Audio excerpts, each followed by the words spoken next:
তুমি মাটির ঘরে থেকে যদি মাটির প্রদীপ হও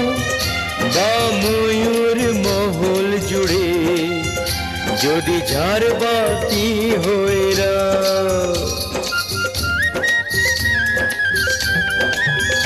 তুমি মাটির ঘরে থেকে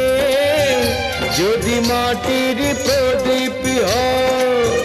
বা ময়ূর মহল জুড়ে যদি ঝাড়বাতি হয়ে রাও, তবু ছড়াতে গেলে